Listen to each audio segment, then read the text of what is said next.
Olá, meus queridos alunos do YouTube, tudo bem com vocês? Hoje a nossa aula será sobre os tratados internacionais, cuja previsão está no artigo 5º, parágrafos 3º e 4º da Constituição Federal. Então vamos a eles.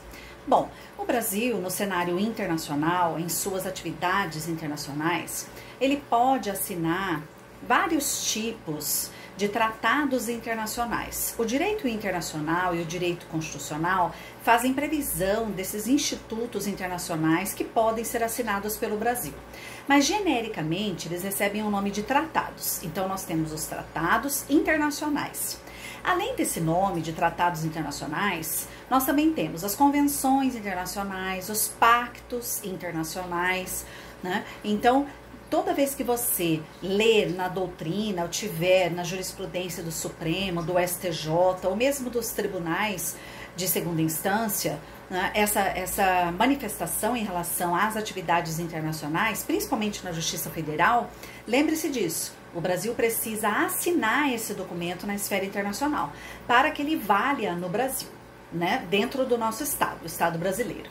E como é que funciona isso? Bom, lá no cenário internacional, quem pode, primeiramente, assinar esses documentos internacionais é o presidente da República, porque ele, no presidencialismo, né, no sistema de governo presidencialista em que nós vivemos, ele é o chefe de governo e ele também é o chefe de Estado. Então, a ele cabe a assinatura desses documentos internacionais. Não podendo o presidente da República fazê-lo, então a primeira pessoa, vamos dizer assim, na linha sucessória da presidência da República é o vice-presidente da República. Muito bem.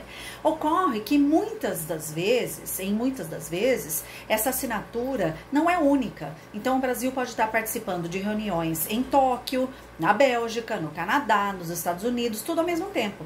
Então o presidente da República não consegue estar nesses 4, 5 lugares, né, de uma vez só. Por isso, o presidente da República também pode fazê-lo, e nós temos a previsão também no direito internacional de uma outra representação chamada diplomacia. Então, o diplomata, né, os embaixadores brasileiros, os diplomatas brasileiros têm essa competência. Competência essa que nasce a partir do concurso público para a diplomacia. Muito bem, então vamos imaginar um tratado X. Esse tratado X, quando assinado fora do território brasileiro, para ele valer em nosso território, né, para ele subordinar a população brasileira às suas escritas, ele precisa ser ratificado, ou seja, ele precisa ser confirmado pelo Congresso Nacional. E como é que funciona isso? Nós vamos precisar dividir no nosso pensamento os tratados internacionais em dois tipos de tratados. Vamos pensar assim no que diz respeito ao seu conteúdo.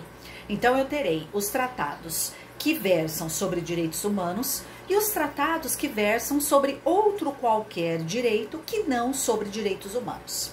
A Constituição Federal escreve, estabelece, né, determina lá no artigo 5º, parágrafo 3º, como serão válidos e ratificados os tratados internacionais que versam sobre direitos humanos. Então, é sobre eles que nós vamos falar agora.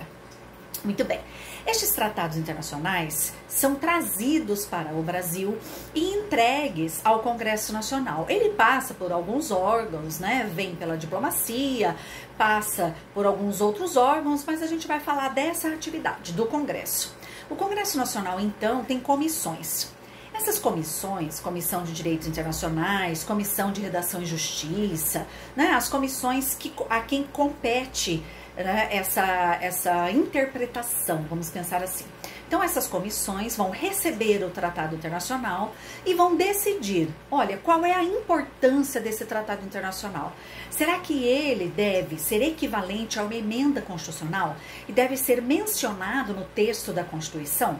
Se a resposta for sim, então este tratado vai passar a ser votado dentro do Congresso, na Câmara e no Senado, como se ele fosse uma emenda constitucional. Então, nós dizemos que ele vai receber o status de emenda. Então, ele vai passar 2 vezes pela Câmara, representantes do povo, vai precisar ser aprovado por 3/5 dos membros da Câmara nas 2 votações. Sendo assim aprovado, ele será então enviado para o Senado. E lá no Senado, ele também passará por 2 sessões de voto, né? E também precisará da aprovação de 3/5 dos senadores. Simples assim, tranquilo. Sendo então aprovado, ratificado pelo Congresso Nacional, o Tratado Internacional, né, como recebe o status de emenda, por isso ele tem que ser ratificado quando de direitos humanos e assim receber esse status, 2 vezes na Câmara por 3/5, 2 vezes no Senado por 3/5, e aí ele ganha o status de emenda e vai fazer parte do texto da Constituição. Lá no artigo 5º, parágrafo 4º da Constituição, a gente tem esse exemplo.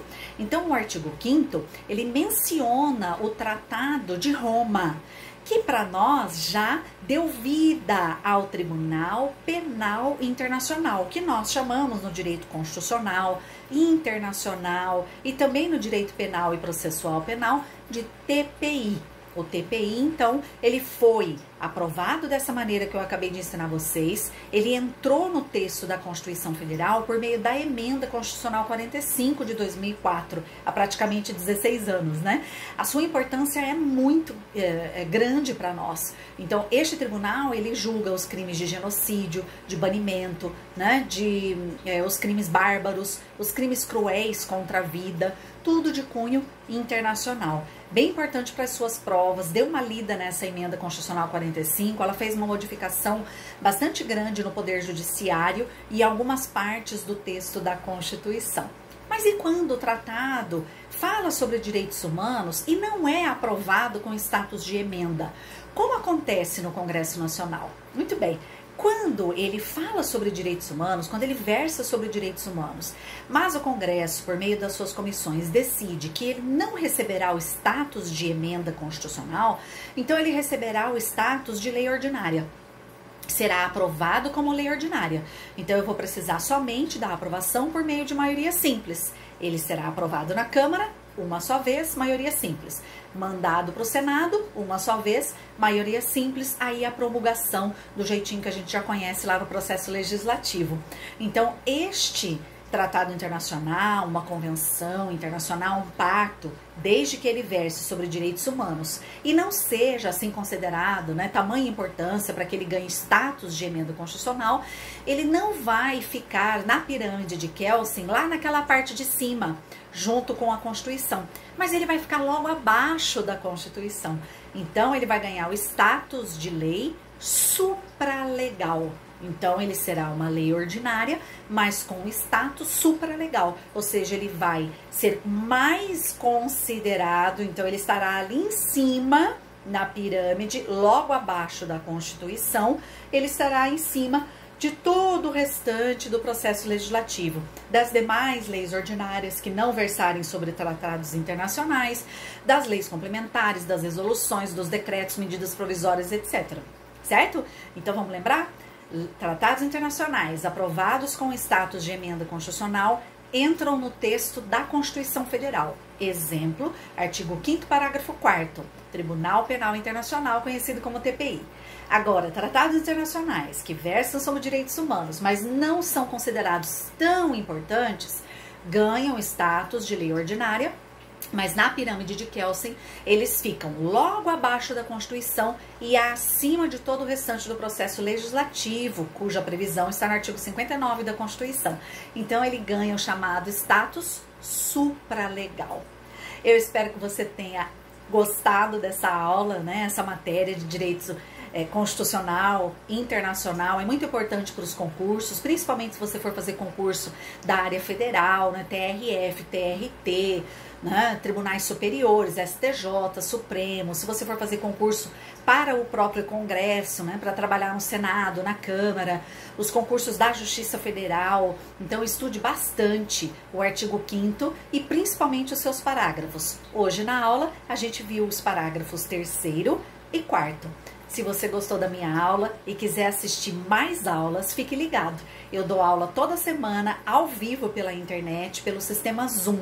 Se você tiver interesse em assistir essas aulas, eu repito, mande e-mail para mim. O meu e-mail é prof.taticacau@gmail.com ou deixe o seu recado aqui no YouTube, que eu terei o prazer em responder você. Um beijo e até a nossa próxima aula. Tchau, tchau!